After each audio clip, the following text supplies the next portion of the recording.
Daripada semua manusia sambut roha, di mana mengalami hati-hati dan pikiran kami di bagasan Kristus Yesus Tuhan kami.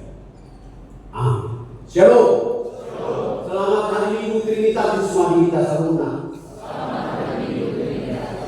Bapak Ibu saudara yang terkasih dalam Tuhan Yesus Kristus, dalam minggu ketiga setelah Trinitatis tanggal 16 Juni ini, kita akan merenungkan firman Tuhan dengan topik hidup karena percaya bukan karena melihat. Firman Tuhan yang akan kita renungkan tertulis dalam 2 Korintus pasal 5, mulai dari ayat 6 sampai dengan ayat 10. Saya akan membacakan untuk kita. Kami harapkan Bapak Ibu boleh memperhatikan dan menyimaknya dalam hati masing-masing. Firman Tuhan. Karena itu, hati kami senantiasa tabah, meskipun kami sadar bahwa selama kami mendiami tubuh ini, kami masih jauh dari Tuhan. Sebab hidup kami ini adalah hidup berdasarkan iman, bukan berdasarkan apa yang kelihatan. Tetapi hati kami tabah, dan kami lebih suka berlari dari tubuh ini untuk menetap pada Tuhan. Sebab itu juga kami berusaha supaya kami berkenan kepadanya, baik kami tinggal di dalam tubuh ini maupun kami tinggal di luarnya. Sebab kita semua harus menghadap tahta pengadilan Kristus, supaya setiap orang memperoleh apa yang patut diterimanya sesuai dengan yang dilakukannya dalam hidupnya ini, baik ataupun jahat. Demikian pembacaan perenungan firman Tuhan bagi kita. Bapak Ibu saudara yang terkasih dalam Tuhan Yesus Kristus, mungkin ketika kita membaca tulisan dari Rasul Paulus ini, kita seolah-olah sedang diajak untuk melihat bahwa ada konteks kehidupan di mana kita sedang tergantung kepada apa yang kita lihat. Tetapi sebenarnya Tuhan menginginkan kita untuk tidak bergantung kepada hal-hal yang kita lihat atau hal-hal yang bersifat materi. Tapi kita boleh bergantung bukan hanya melihat yang material, tetapi melihat yang spiritual.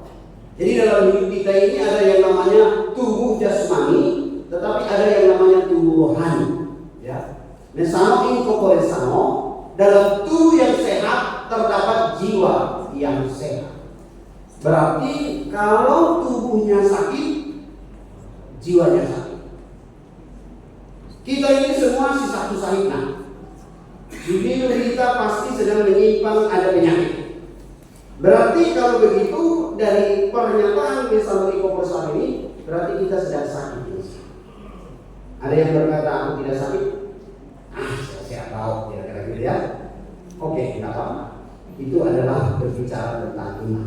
Nah sekarang kita masuk kepada firman Tuhan. Saya tebal di sini ayat 5 dan ayat 10. Sebab hidup kami ini hidup adalah hidup berdasarkan iman, bukan berdasarkan apa yang kelihatan. Itu pertama. Yang kedua, sebab kita semua harus menghadap tahta pengadilan Kristus, supaya setiap orang memperoleh apa yang patut diterimanya sesuai dengan apa yang dilakukannya. Jadi ketika kita berbuat sesuatu, itu menjadi pertanyaan, apakah itu kita buat dengan iman kita, dengan percaya kita, dengan harapan kita bahwa kita sedang melakukannya untuk Tuhan. Lakukanlah segala sesuatu untuk Tuhan, baik makan, minum, apapun yang kamu kerjakan, dan muliakanlah namanya. Tetapi sekarang pertanyaan, mungkin ada sesuatu yang kita lakukan untuk diri kita sendiri. Ya, kalau anak SD, SMP gitu, bilang gurunya di sekolah, ya, tolong anak-anak jangan lihat ini. Kira-kira anak SD, SMP tidak lihat atau malah melihat? Kita kadang-kadang bergaul dengan teman kita, menang beda. Hai. Kadang-kadang apa yang disuruh supaya jangan dilihat, malah dia harus dikejar. Ya, makanya di mana sosok ya, dilarang masuk, malah masuk dari sini ya. Itu adalah sebuah peringatan, tetapi sekaligus itu menjadi sesuatu yang membuat orang tertarik. Nah sekarang kita lihat, hidup karena percaya berdasarkan iman itu harus disertai dengan keteguhan, harus kuat teguh. Dan keteguhan itu tidak bisa dengan mengandalkan diri, harus mengandalkan Tuhan. Ketika kita mau mengandalkan Tuhan, kita harus mengandalkan spiritualitas, iman, percaya. Bahkan disebut seperti mata hati atau bahkan hati nurani, gitu ya, mata batin, spiritualitas. Nah, hidup karena percaya itu harus ada sumber kekuatannya. Sumber kekuatannya pasti ketika kita mau belajar kepada kehendak Tuhan. Kehendak Tuhan. Ini yang paling penting yang mau disampaikan oleh Paulus kepada kita, supaya kita jangan bergantung hanya kepada persoalan-persoalan fisik. Ya, kita sakit nih, pusing, ya, diare. Kira-kira pada hari ini, hari ibadah seperti ini, masihkah kita mau untuk terus berkata, Tuhan, aku mau ibadah dalam kondisi pusing, sakit kepala, tapi aku harus datang ibadah. Kenapa? Karena aku tahu bahwa Tuhan lebih berkuasa atas keadaan. Itu orang beriman. Makanya gereja penuh. Ya, kalau gereja kurang penuh, karena hiburan. Ya, nggak apa-apa hiburan, tapi ingat hari Minggu. Ya, nggak apa-apa kita bikin acara-acara keluarga, tapi ingat beribadah. Karena apa? Karena tanpa beribadah kita mengalami ketidakbaikan. Ketika kita membaca Mazmur yang tadi kita baca dalam bagian awal episode kita, Mazmur, bermazmurlah bagi Tuhan pada hari Sabat. Hari Sabat itu hari beribadah, ya. Adalah baik memuji nama Tuhan. Jadi ketika kita memuji Tuhan, kebaikan Tuhan ada pada kita. Adalah jahat jika tidak memuji nama Tuhan. Itu kantornya. Ya. Jadi jika kita tidak puji Tuhan, kita sedang mengarahkan hati kita, hidup kita, pikiran kita sebagai orang jahat. Itu harus jelas Bapak Ibu. Statement yang satu kalimat itu adalah sebenarnya sudah sangat keras. Ya. Oleh karena itu tidak cukup hanya memuji, tetapi harus sampai kepada memuliakan Dia, meninggikan Dia, menyerahkan hidup kita kepada Dia. Iman adalah kepercayaan kita kepada Tuhan yang tidak selalu bisa dilihat oleh mata jasmani. Jadi ini yang menjadi persoalan. Kalau kita ke rumah sakit, ketika kita cek darah, pasti tidak ada orang yang bisa tahu darah kita ini sedang mengalami penyakit apa. Ya, apakah karena kolesterol kah, gula darah kah, atau mungkin darah tinggi, atau mungkin penyakit-penyakit yang lain. Kecuali harus diteliti dengan menggunakan mikroskop. Supaya apa? Supaya lebih jelas, lebih teliti. Tetapi sampai di situ pun belum semuanya sempurna. Harus lagi ada langkah selanjutnya. Jadi jauh daripada cara pandang jasmani itulah yang mau dibicarakan melalui mata rohani, mata spiritual, mata batinnya. Contoh begini, kalau kita tahu petani, ya, buat apa petani itu mengolah tanah, lalu kemudian menyemai benih, lalu terus setiap hari datang untuk mencoba membersihkan tanamannya, sampai dia berharap bahwa tanaman tersebut akan menghasilkan.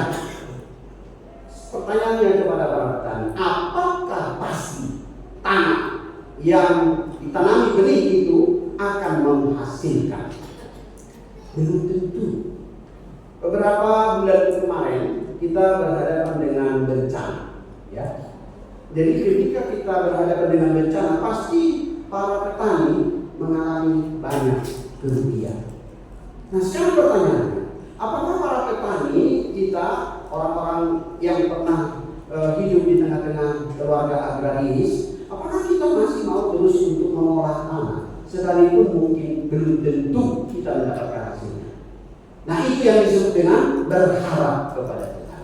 Itulah iman.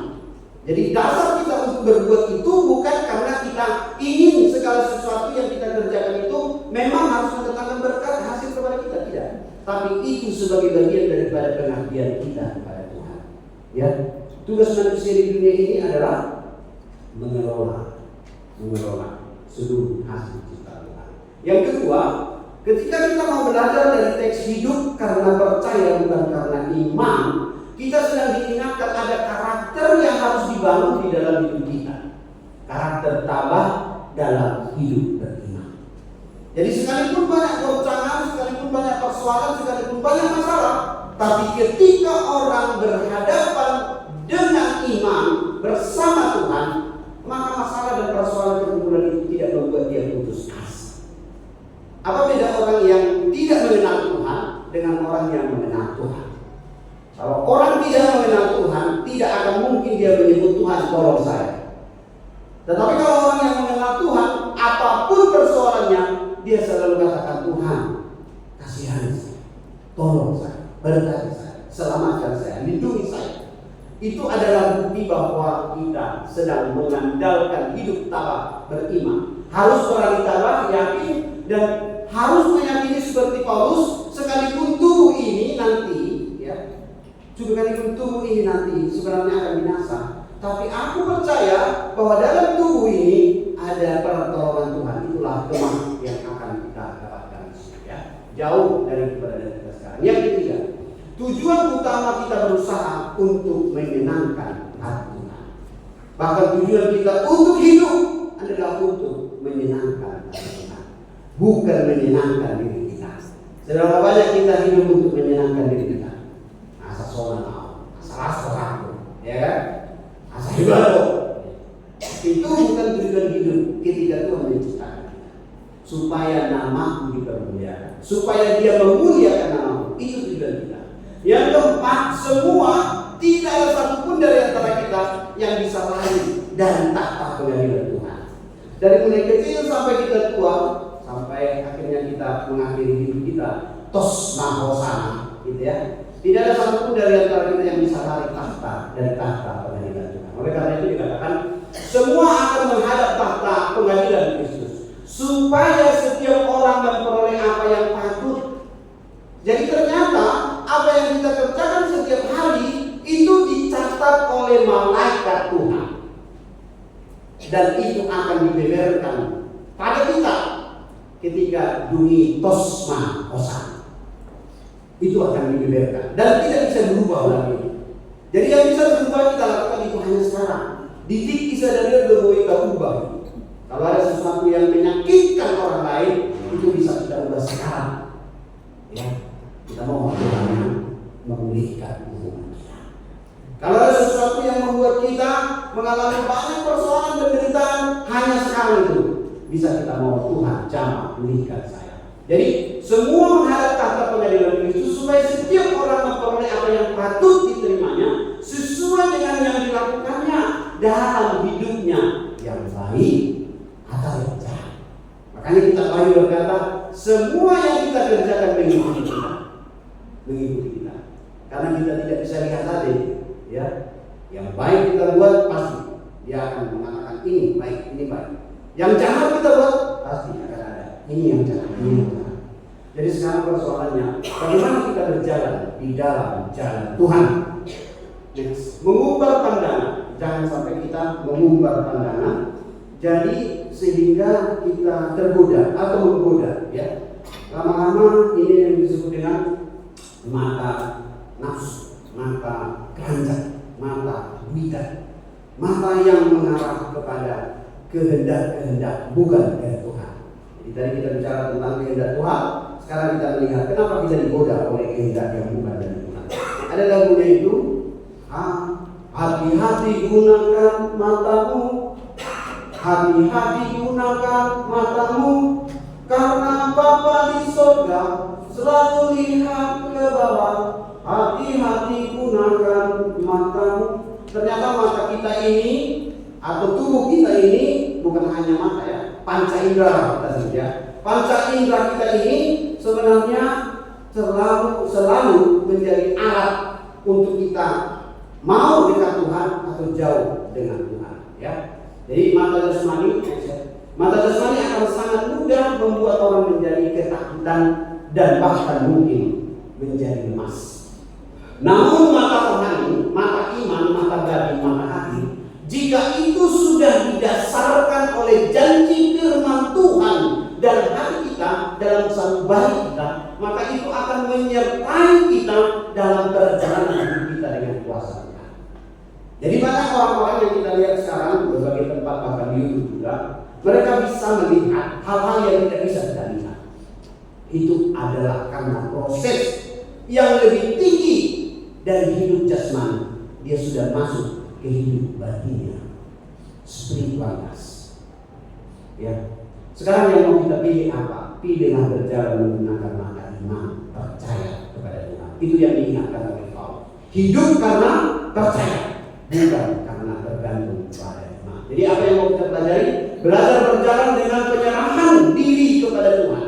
Dari 2 Korintus 5 ayat 8. Tetapi hati kami tabah dan terlebih suka kami beralih dari tubuh ini untuk menetap pada Tuhan. Gitu ya. Yang kedua, belajar untuk memfokuskan ulang apa yang menjadi tujuan hidup kita. Point of view kita. Apa yang menjadi tujuan hidup kita?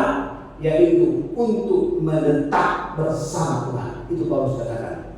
Jadi 2 Korintus 5 ayat 9, sebab itu juga kami berusaha baik kami diam di dalam tubuh ini maupun kami diam di luar tubuh ini supaya kami berkenan kepada Tuhan. Di Bandung kemarin ada bencana dilaporkan ya tanggal 21 bulan Februari yang lalu ya. Itu banyak terjadi gempa, bahkan banyak yang rusak. Bukan hanya di kota, tapi juga di pesisir, di pinggiran-pinggiran pantai. Bahkan tornado berputar sehingga banyak rumah yang rusak. Bukan hanya rumah saja, tetapi juga sepanjang pinggir pantai itu seperti kapal-kapal nelayan yang sedang bersandar itu banyak yang rusak. Nah, kita cerita tentang kesaksian. Jadi adalah keluarga Kristen di sana. Ya, pasti ada keluarga Kristen. Nah, menghadapi persoalan bencana alam ini, apa yang dilakukan orang Kristen, keluarga Kristen? Dari kesaksian yang bisa kita dengar atau kita dapatkan, ada keluarga Kristen yang sama-sama mengalami kehancuran karena angin topan puting-puting. Tapi ada suatu hal yang berbeda yang mereka lakukan. Mereka pertama, karena itu bencana alam, mereka pertama berkata, Tuhan, Engkau berkuasa atas alam semesta. Lalu setelah mereka berdoa demikian, mereka berkata, Tuhan, ada rencana Tuhan atas bencana ini. Nah, ini penting Bapak Ibu. Ada rencana Tuhan atas bencana ini. Ada rencana Tuhan atas sakit kita. Ada rencana Tuhan atas masalah hidup kita. Ada rencana Tuhan. Itu yang mau kita kejar. Hidup karena percaya. Jadi bukan tergantung kepada kerusakan-kerusakan yang terjadi. Memang sudah dilaporkan itu ke BPDB ya untuk bagian menangani bencana alam. Dan akan ada usaha-usaha pemerintah untuk membantu masyarakat-masyarakat yang menjadi korban bencana. Nah, sekarang menjadi pertanyaan, apakah kita menuntut pemerintah atas bencana itu, atau kita segera berusaha bersama satu kampung ya untuk membangun kembali desa kita yang hancur karena tiupan angin topan puting-puting. Lalu si keluarga Kristen ini minta kepada tetangga-tetangganya, Bapak Ibu, karena ini situasinya bencana dan pemerintah memberi bantuan, mari kita gotong royong. Kita rapikan apa yang bisa kita rapikan di rumah kita, di tetangga kita, bahkan mungkin di tempat-tempat lain seperti di ladang atau bahkan di pinggiran pantai, supaya nanti kalau orang datang nggak terlihat laporan. Yang sebagian berkata, buat apa? Kita ini sudah mengalami kekacauan, penderitaan, tunggu aja pemerintah datang. Biarlah mereka yang membantu kita. Itu posisi, ya. Yang kedua adalah, sudahlah, sepertinya tidak ada gunanya kita tinggal di sini. Putus asa kami tinggal di sini. Akhirnya apa? Tidak berbuat apa-apa.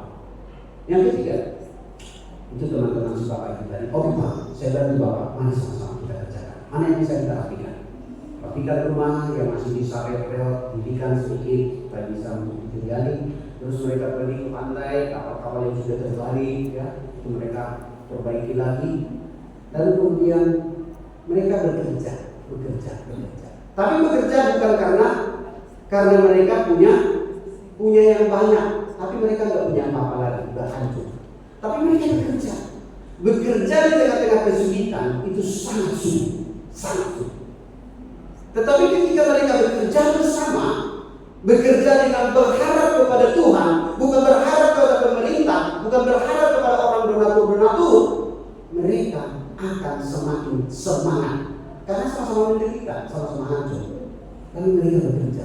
Tapi kekuatan yang paling utama adalah mereka bekerja bersama Tuhan. Tuhan tolonglah kami. Rumah hancur, pekerjaan di sini perahu dan semua hancur. Apa yang masih bisa kami lakukan? Semampu mereka perbaiki yang bisa mereka perbaiki. Lalu tanpa diketahui oleh orang-orang luar, kan biasanya kita kalau hari Minggu begini nggak kita tanya dulu, itu daerah yang mau kita kunjungi itu sudah mengalami topan badai atau enggak? Yang penting kita pergi aja ke sana, mau liburan. Nah, orang yang tidak tahu kejadian itu pergi liburan ke sana. Ya.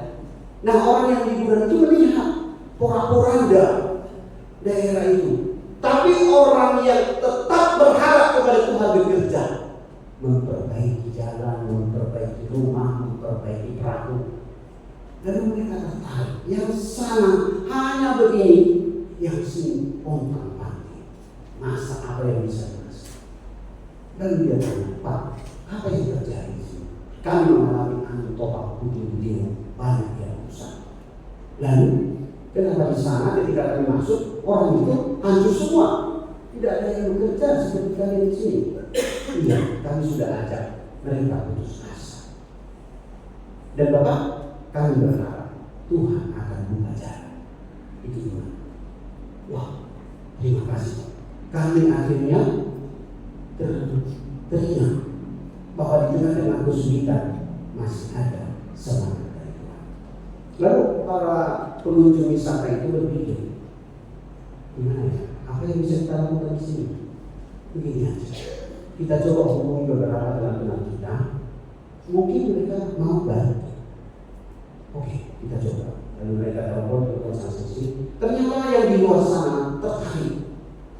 Dan pada masa itu sehari dua hari mereka bisa mengumpulkan uang jutaan untuk membantu orang yang mau bekerja. Jadi hanya orang yang mau bekerja, bukan orang yang malas dan putus asa.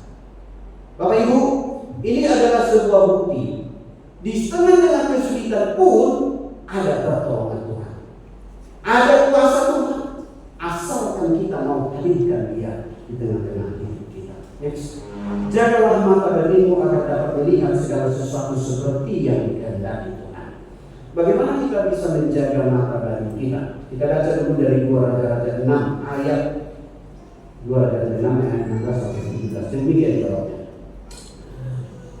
Jangan takut, sebab lebih banyak yang menyertai kita daripada yang menyertai mereka. Lalu berdoalah Elisa, ya Tuhan, bukalah kiranya matanya supaya ia melihat. Maka Tuhan membuka mata pembantunya itu, sehingga ia melihat. Tampaklah gunung itu penuh dengan kuda dan kereta berapi sekeliling Elisa. Bapak Ibu, ini mata batin, mata spiritual, dan terjadi ketika kita berdoa memohon Tuhan membukakan diri kita. Tidak semua orang mendapatkan itu. Kemarin di dalam PHD Lansia, Yesus berdoa kepada kita. Apa doa Yesus? Supaya kita kaya kah? Supaya kita hebat kah? Supaya kita naik pangkat kah? Tidak. Doa Yesus supaya kita dilindungi dari segala kejahatan dan tetap setia kepada Tuhan. Itu saja. Jadi yang lain itu agak ordeng masuk Matius 6 ayat 33 mengikuti itu, ya kan? Cari dahulu kerajaan Allah dan kebenarannya, maka semuanya akan mengikut itu. Jadi bukan itu tujuan Tuhan, bukan itu, tapi supaya kita boleh dipakai dengan luar biasa. Di sini jelas, ya, Elisa memohon kepada Tuhan supaya pembantunya dibukakan matanya. Ternyata di sekeliling Elisa itu sudah tersedia kuda dan kereta berapi.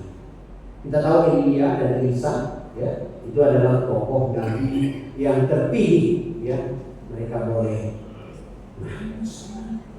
mata hati. Yesus berkata demikian dalam Lukas 11, ya.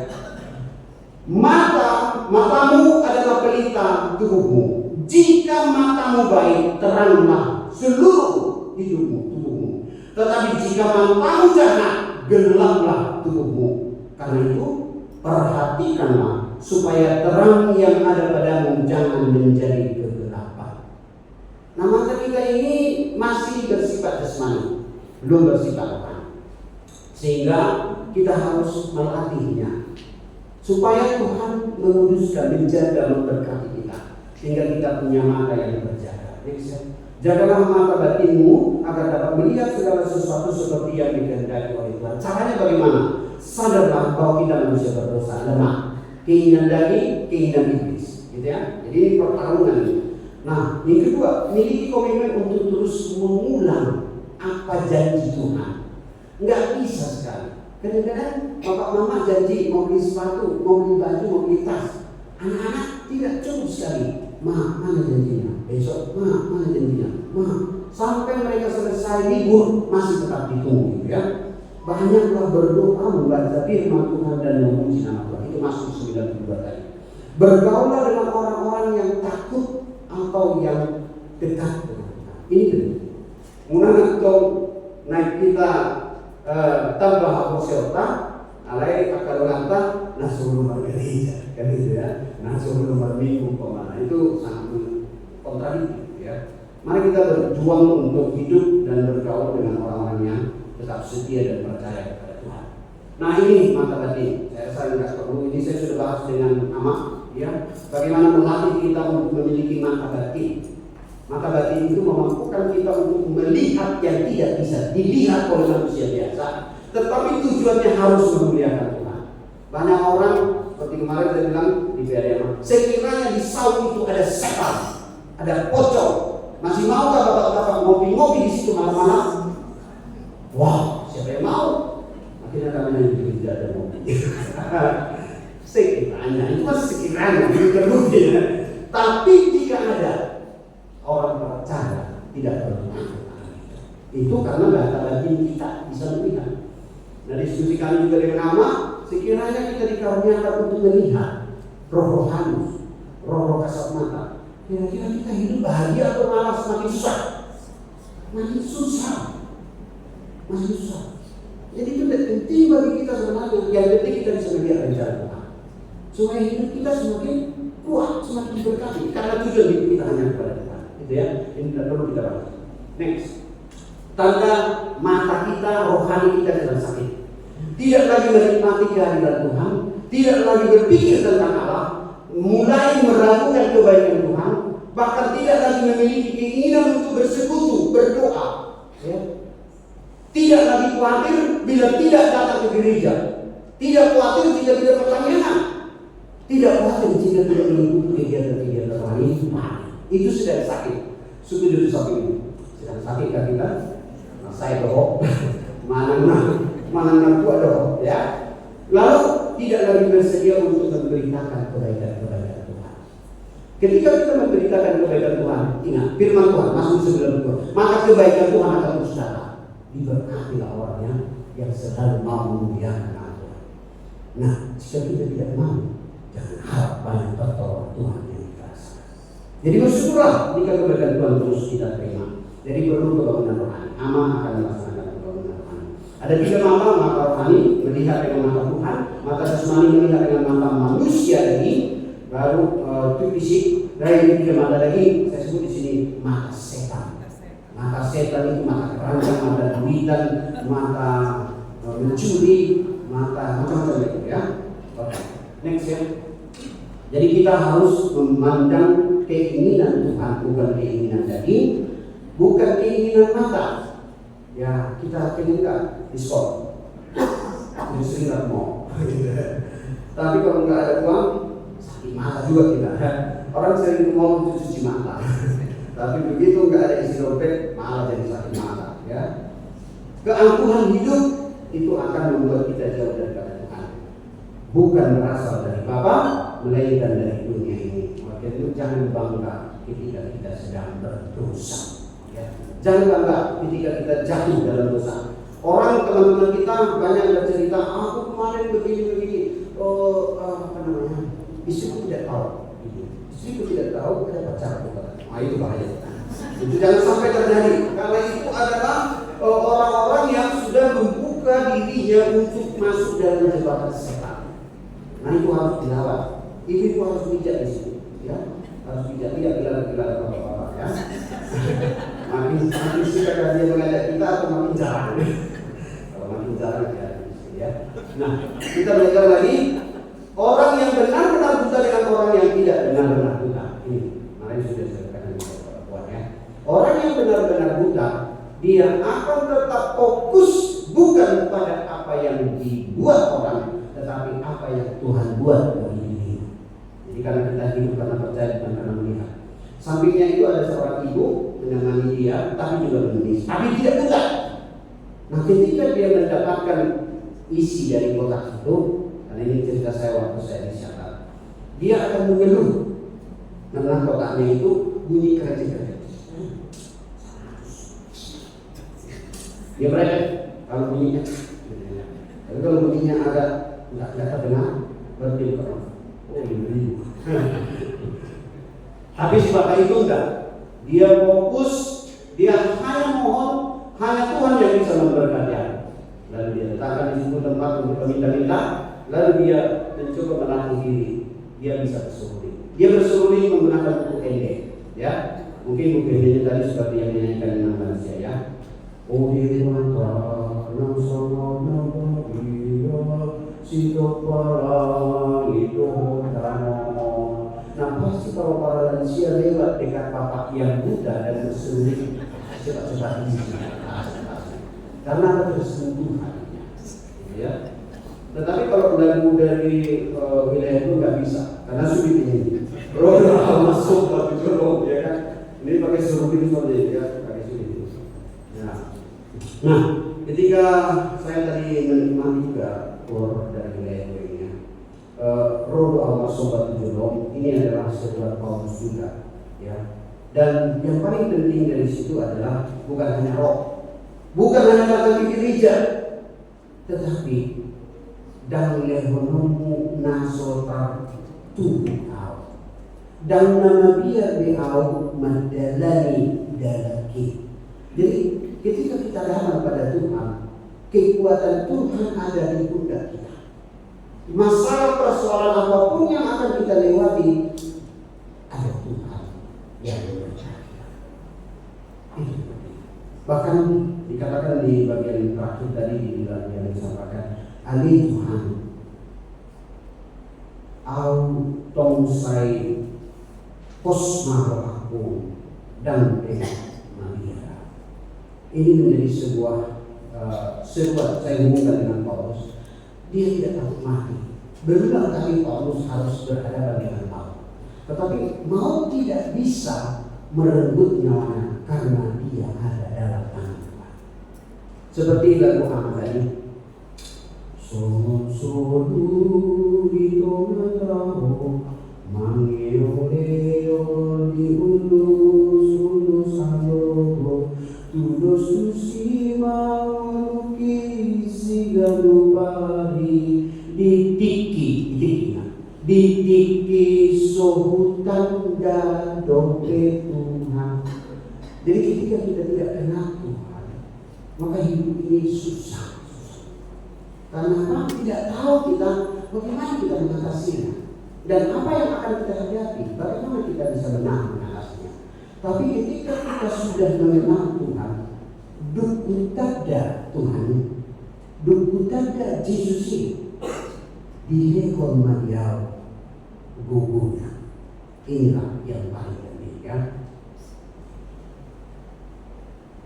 Di bagian terakhir tadi, saunari rohaku dame tunjuk pangama Yesus imanguluau di dalam kasih tolani doda potau nasonang di bagasan dari nanti lagu nomor 3 ya.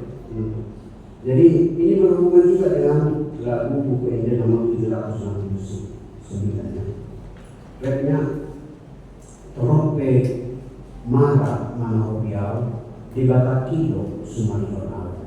Posrohaki sonan doau ibadah do mandohan. Tuhan dibakar pakiu. Bisa dikasihkan menutup khotbah kita. Lagu buku ini nomor 769. Ini adalah seruan dari nats khotbah kita saat ini, supaya kita memiliki iman, pengharapan, percaya, bukan tergantung apa yang kita lihat, tapi kita bergantung kepada apa yang Tuhan ingin kerjakan di dalam kita. Next, musik. Langsung tanpa rek.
Mata spiritual, mata hati yang terbuka kepada kuasa Tuhan. Sehingga sebagaimana Elisa dikaruniakan oleh Tuhan bersama pembantunya untuk melihat apa yang tidak dilihat oleh manusia biasa jasmani. Ajarkan Tuhan untuk tidak bergantung, bahkan takut melihat apa yang terjadi seperti bencana, bahkan mungkin penyakit. Tapi biarkan kami untuk melihat itu karena kami percaya ada Tuhan yang berkuasa dalam diri kami sebagai bagian daripada hidup yang Tuhan karuniakan. Bapak, terima kasih jika kami belajar untuk percaya, bukan belajar untuk takut kepada dunia ini. Ajari kami Bapak untuk tetap setia mengikuti segala persoalan ini, keadaan ini, bahkan pergumulan ini, tapi kami melihatnya dari rencana Tuhan, dari mata spiritualitas rohani. Sehingga kami menemukan bahwa ada proses yang penting yang Tuhan ingin kerjakan, seperti Ayub ketika dia harus berhadapan dengan banyak bencana di dalam keluarganya. Tapi itu menjadi peringatan penting bagi kami. Sekalipun kami menjaga kesehatan kami, belum tentu kami sehat. Sekalipun kami menjaga harta kami dengan segala sistem security yang aman, tetapi belum tentu harta itu bisa tetap terjaga dengan baik. Jikapun kami berusaha untuk hal-hal yang kami tidak mungkin bisa kuasai, tapi jika kami bersandar kepada Tuhan, apa yang tidak mungkin bagi kami itu mungkin bagi Tuhan. Ajari kami untuk tetap mengucap syukur seperti Daud dalam Mazmur 92. Adalah baik memuji nama Tuhan. Ketika kami terus memuji nama Tuhan, maka kebaikan, kebenaran, dan kasih Tuhan akan mengalir menjadi bagian dan hidup kami, menghiasi seluruh langkah perjalanan kami sampai kami nantinya berjumpa dengan Tuhan di akhir hidup kami di surga. Kami serahkan juga seluruh jemaat-Mu dalam perjalanan hidup kami ini, supaya kami tidak menyimpang ke kiri atau ke kanan, tapi kami tetap belajar untuk percaya bahwa tanpa Tuhan kami tidak dapat berbuat apa-apa. Dan semua yang kami buat, yang kami lakukan, yang kami katakan, yang kami pikirkan, itu semua tercatat. Ajarkan Tuhan untuk tidak menyembah Tuhan, tetapi menyenangkan hati Tuhan. Biar kami boleh belajar memperbaiki hidup kami dalam segala keadaan, sehingga kami boleh semakin benar dan berkenan di hadapan Tuhan. Jemaat Tuhan yang datang dengan pergumulannya, dengan penyakitnya, dengan persoalannya, taruhlah kuasa-Mu untuk membuka mata rohani, mata batin kami untuk melihat, supaya kami tahu bahwa Tuhan tidak pernah meninggalkan kami dan Tuhan hadir seperti hidup kami yang berada di tengah-tengah lautan atau danau. Kami terombang-ambing, tapi ketika kami tetap bersandar, badai, ombak, dan tawanan itu bisa reda, dan kami akan bisa berjalan karena Tuhan menyertai. Terima kasih Bapa, rawat kami dengan kuasa dan kasih-Mu, sehingga kami boleh pulang dengan sukacita, membawa keluarga, suami istri dan anak kami untuk terus mengucap syukur dan melayani Tuhan, bersaksi di tengah-tengah hidup kami.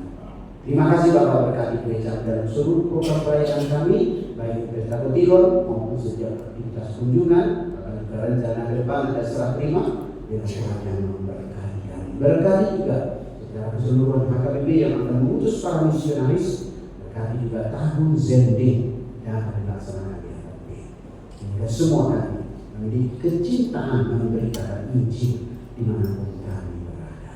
Berkati Opioporus dalam seluruh kepemimpinan yang HKBP, dalam seluruh proses baik rapat distrik, rapat sinode berjalan dengan kebaikan dan pertolongan.